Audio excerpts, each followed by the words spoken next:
think I was living my life in black and white before.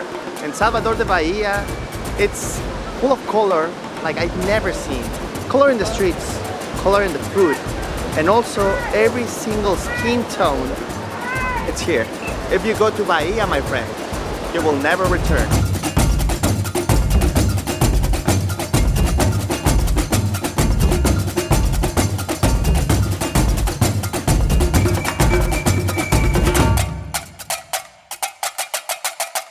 Bom dia! Bom dia indeed. Last week we ate a lot of food. Yes, Salvador, oh my gosh, we are loving the food scene, and we've had our friend Atila, who's a local here, show us around. But this place isn't just food, there's also a lot of cool things to see. Actually, Salvador de Bahia was the first capital of Brazil, so it has a lot of culture and history. So we cannot wait to just explore the town. Alright, Atila's waiting for us, so let's go meet up with him. Vamos! Hello! Hello! Oh my god!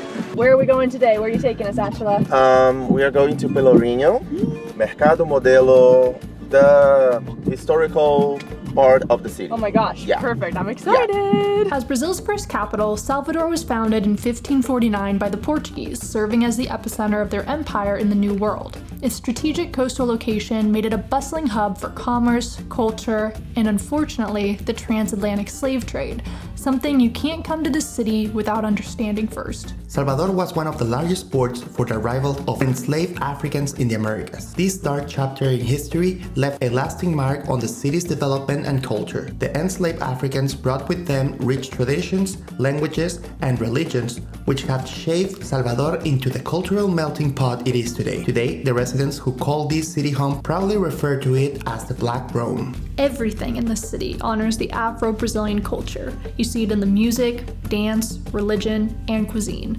We'll get more into that later, but in the meantime, we're headed to Mercado Modelo, a place with a haunting past. This was a slave market. Enslaved Africans were brought here, sold here, forced into labor. Today, Mercado Modelo has quite a different purpose. It's a bustling market where local artisans sell crafts and souvenirs, but Atila has brought us here for something else. Cachaça de Jambu. Jambu es una flor que si cuando come tu boca se queda un poco dormiente. Y como hormigas. Hormigueo. Sí. ¿Es esa de aquí? Sí, es esa. Jambu.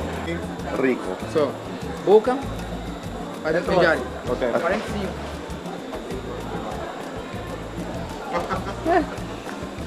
Vai ter a sensação que está ali salivando. Wow. Whenever you drink this, it feels like there's little ants all over your tongue, and you feel like you're still salivating more. Like if you were about to throw up or something like that. You know, like whenever you try to throw up, you feel like you're salivating a lot. Or maybe that's only me. Sorry, you can cut that. Okay. We're at this little place, it's at Loja, right? Is that how you say it? Loja 75. It's like they are just serving us everything. We got snacks, we got liquors, like it doesn't stop. Atila was just saying we should have not eaten breakfast because they are giving us so much free stuff here. Oh, rico. Yum. You're right, Jules. That was a whole meal. We look around a bit, buy souvenirs with my attempt at Portuguese, which pretty much sounds like me speaking Spanish with peanut butter at the top of my mouth. Desculpa, eu gostaria comprar dias. Mari, ela vai. And then head across the street to Cidade da Musica da Bahia. If Paris has the Louvre and New York has the Met, then it's only fitting that Salvador has the Museum of Music. So Salvador received the title of City of the Music by UNESCO.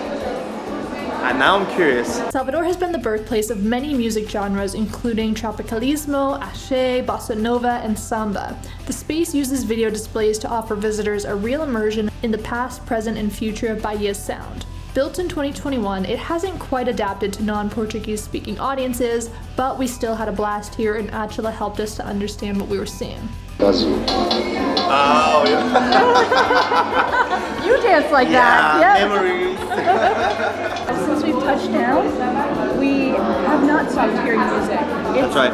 everywhere, and the drums it's just this energy, and people are always dancing along. It's all the drums and all the percussion, so you can feel all the energy. And Atila was explaining us that during the carnival, because you hear these old drums, it makes your heart beat so that you can continue just going on and going on all through the carnival. I think the heartbeats here are stronger. There's something just naturally in the way that people move here, in the way that they play their music.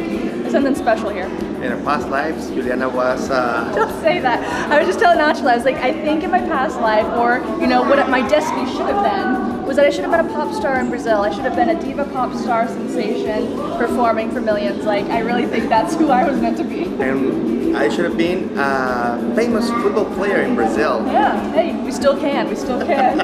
And be careful what you ask the universe for, folks, because the universe listens. Little did we know that upstairs there was a karaoke room. It's time to find out if I have what it takes to make it as a Brazilian superstar. This means I'm about to sing along to a random song in Portuguese that I don't even know. But hey, no one said this industry was easy, and if I nail this, I'll be booking stadium tours in no time. Now Juliana and Atila, they're gonna perform a song in front of the karaoke, so let's see how they do it. Quando para, quando para, quando para, para. Te dou parabéns quando para a bunda. Oh my gosh, that was so much fun. Goal complete. I think I'm officially a pop star in Brazil. I'm so proud of my girl. This museum also serves as a creative space for musicians to create new sounds. We attend the drum workshop to get a taste, and are amazed at all the ways our instructor uses sound to create rhythm, but it makes sense. Finding the beat is the lifeblood of Salvador, especially during the most anticipated time of the year. Carnival. The same beats we hear in this workshop explode into the streets in an amazing displays of color, music and dance. Carnival in Salvador is a sensory overload from what we heard. So we asked Atila to share what it's like with us. So Carnival is in February. Yeah. The whole January we call pre-Carnival, and every week there is a concert, like we call their rehearsals. And you spend the entire January in these parties. And then the week before Carnival, official Carnival, lots of parades already, pre-Carnival, and then the Carnival. Oh wow. Yeah, so it's a lot. It's a lot. Would you say it's the best carnival in Brazil? Yeah. Yeah. Yeah, for sure. Like there's a lot of people, but I feel like the energy of Bahia is amazing. This definitely sounds like something we want to experience one day. By the way, if you're enjoying our video so far, consider subscribing. Our channel is for the traveler who wants to see the must-see sites, but also immerse themselves in local culture. If that sounds like you, subscribe and turn on notifications so that you can see new videos from us every Sunday that help you travel deeper. Back to the adventures. We made our way into the Pelourinho neighborhood, where we have a lot of things to see. Starting with this place. This is San Francisco church, so apparently inside there's a lot of gold. Want to see it? This Baroque church, built in the 18th century, is famous for its opulent interior adorned with intricate wood carvings and over 800 kilograms of gold leaf. And while it's a breathtaking example of the wealth and artistry of the era, our guide explained that the history of this church is also a mirror of the social divisions of its time. Por isso que há uma Virgem Negra para as mulheres negras. Okay. Do outro lado, São Benedito para os homens negros. Por isto, já que negro não podia se mesclar com os brancos, quanto mais acerca do altar principal, mais plata tinha. And speaking of religion, Salvador is also home to an Afro-Brazilian religion called Candomble, which blends African beliefs with elements of Catholicism, indigenous traditions, and even some spiritualist practices. It's a religion of nature, worshipping deities known as orixás, each associated with natural elements and forces.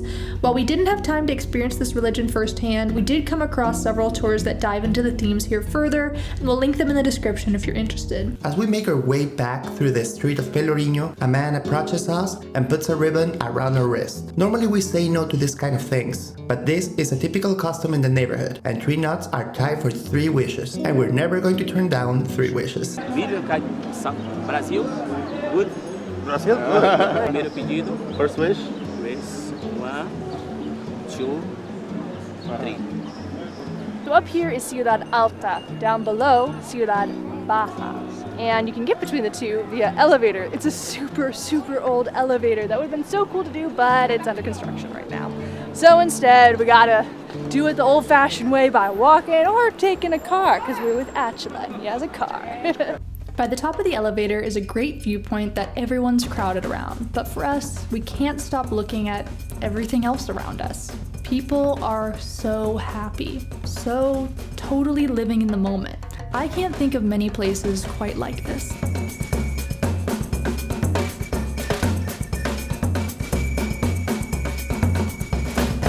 We're in the middle of the Pelourinho, and one of the streets that Atila told us is very crowded during Carnival. So for a hot day like today, you need a cold beverage. So we're gonna try something from here that hopefully it makes us feel better. And even though we weren't expecting to experience a taste of Carnival in the middle of June, I guess one of her wishes already came true, because as we're walking, we're tossed into the middle of the drum line. And now it's my turn to become a famous musician in Brazil.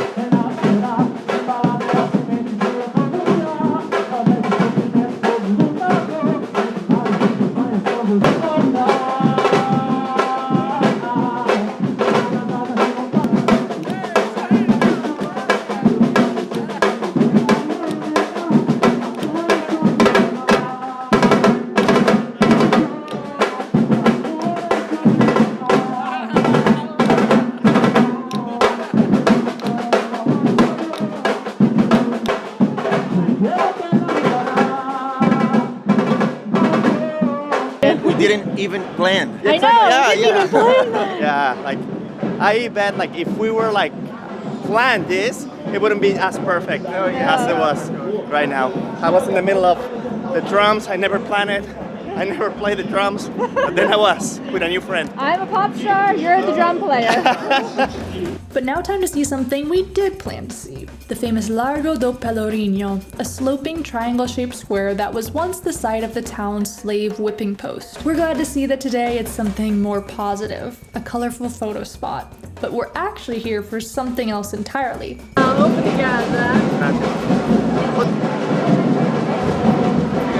Wow. Oh, refreshing. So So good. refreshing. Yeah. Wow. This is coconut with some lime juice. It's so refreshing and so good.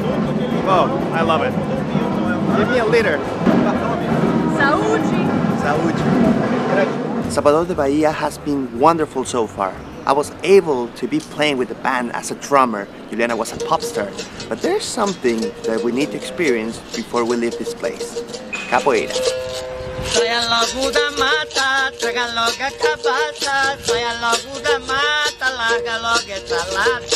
And so I am going to be throwing myself into the capoeira ring and learning it myself with a local named Lisette. She's having us meet here in front of the Bonfim Church, which is also an iconic monument. I have no idea what to expect. I have never done martial arts in my life. I am not a confrontational person. We'll see how this goes. Though we don't speak the same language, Lisette is able to share so much about capoeira with me and answer all my questions using Google Translate. I learned that capoeira is more than just a martial art. It's an expression born out of necessity and resilience. Developed by enslaved Africans in Brazil during the 16th century, capoeira was a way to practice self-defense under the guise of dance. Enslaved people were forbidden from practicing martial arts, so they ingeniously incorporated elements of dance, music, and acrobatics to hide their true intent. For our instructor Lisette and the students she trained, capoeira is still viewed as more than just a martial art. For me, capoeira is a philosophy of life. When I sleep, I'm playing capoeira. When I wake up, when I'm eating, when I go out, it's my reflection. It's better I walk. I have a perception far beyond that of people who can't practice capoeira. My body is a weapon, right? But I don't need to use it to hurt anyone. Only in extreme necessity. Capoeira teaches me a lot about not fighting or hitting. This is very, very powerful to me. The idea of being able to calm down a situation in this world where everything is so crazy and sometimes it feels like everyone just wants to fight.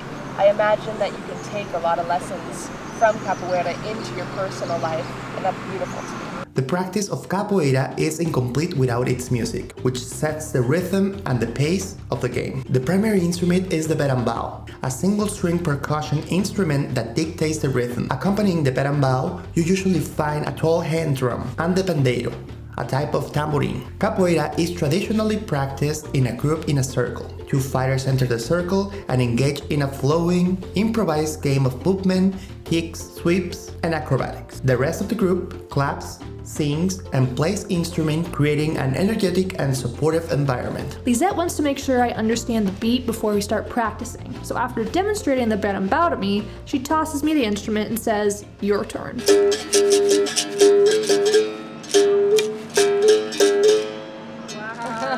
Agora você vai tocar. Eu? Ok. Eu sei tocar essa. I mean, if Martín and I really want to become famous musicians here in Brazil, we gotta add a berimbau to our act, right? The fans will love it. But this instrument makes zero sense in my hands, and I'm pretty sure poor Lisette over here has never seen someone butcher her instrument so badly. This is hard.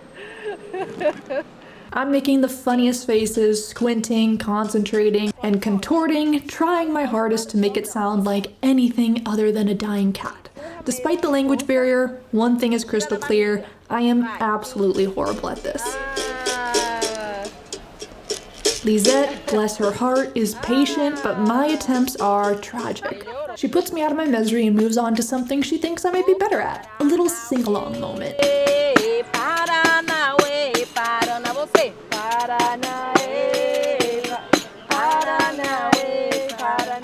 Okay, my confidence is up, but then she has me sing and play the tambourine. And ladies and gentlemen, I don't know what happened, but I cannot find the same beat everyone else is on here in Salvador.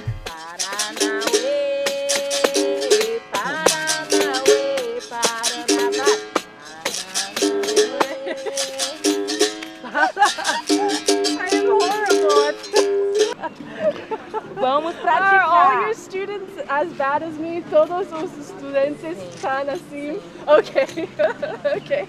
She puts me out of my misery and moves on to the actual capoeira movements. I'll be fine at this. I start with some basic steps. Move left, move right. Okay, so far so good. But then we advance into more complex moves. Cartwheels? Are you kidding me? I haven't attempted one since, well, ever. Oh no. No. But I hear my childhood dance teacher in the back of my head reminding me how confidence is everything, so I really go for it. And in my head, I thought I was looking great. Agora, ó, você precisa olhar. Especially with Martín on the sidelines feeding into my delusions. Ei, vai! 4! Brava! Hold on, Jules. Se conseguir levantar pouco. At this point, there's no time for Google Translate. Lisette is shouting phrases at me and I have no clue what she's saying. Survival mode kicks in and I'm learning Portuguese on the fly. Vai, minha lua de frente. Não, aí é chapar de frente. Devagar, ando com as minhas mãos. Olhando por baixo. Primeiro, estica a perna, isso. A perna volta pra trás. I can't disappoint Lisette. I'm spinning, kicking, pretty much gasping for air, and then she asks me to sing.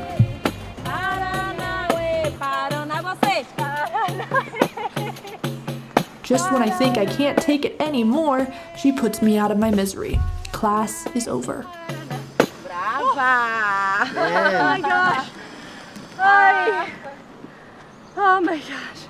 Maybe I can't be a pop singer in Brazil. That was a lot of movement. In a final burst of delusional confidence, I turn to Lisette and have the nerve to ask, I loved it, but I realized I need to exercise more. Oh my gosh, do you think I can become a capoeira star someday? Mas percebi que preciso me exercitar mais. Tornar casal de estrelas. I think her face says it all. Oh my god, it was a total workout. Cardio, my legs were shaking, and I was only doing that for 20 minutes. I was horrible. I was so embarrassed, and I felt like I was, I don't speak Portuguese that well, and I couldn't really understand much, but something in me, eventually, I just kind of picked up what she was saying. Capoeira was awesome. I would totally do it again. And glad I got that experience, man. That was so unique. We'll leave down below the link to this Airbnb experience if you're interested in doing it. It was a super cool class. We don't get anything from like promoting this to you guys, but honestly, she was a great instructor and it was a total complete immersion into capoeira in just an hour, which was great. But now I think we gotta hit the beach because I am sweating. Deixa que o amor invade a porta da tua casa. Deixa que o carinho seja o beijo de uma flor. Now, it wouldn't be a trip to Salvador de Bahia without seeing their beautiful beaches. And also the iconic lighthouse. Deixa que o carinho seja o beijo de uma flor. Desde pequenino que eu sei que o amor é cura. What do you think about the view? Oh my gosh, it's so beautiful up here and I love seeing all the people swimming down below. Desde pequenino que eu sei que o amor perdura. Basta ter carinho e compreensão. After all that we've done here, we deserve to take it easy. So we find a beach bar and I order one of these caipirinhas that I cannot get enough of. This is only a small part of the drinks and foods that there are in Brazil. If you haven't seen our last week's video, you have to. It's full of flavors of Salvador. Now we're just enjoying in a bar next to the beach, having fun, enjoying the view and feeling the marine breeze. But that breeze quickly turned into something else entirely. All of a sudden, clouds formed overhead and a torrential downpour happened out of nowhere. Everybody ran from the beach to huddle under this bar we were at. This is not a bad place to be stuck for the caipirinha. And I look around to see what they will do next. Would they be disappointed? Would they start dressing and head home? Of course not. In the most Brazilian fashion, they spent no less than 1 minute under our hut before they went back in the rain and started dancing.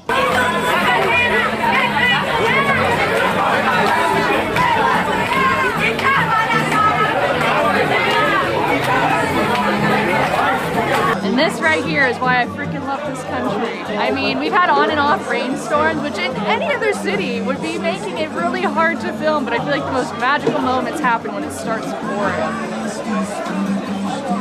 I love this place. The clouds clear up and we figure we should grab a couple coconuts to go. And we head to the other end of the beach because we have one last spot to see, the Morro do Cristo.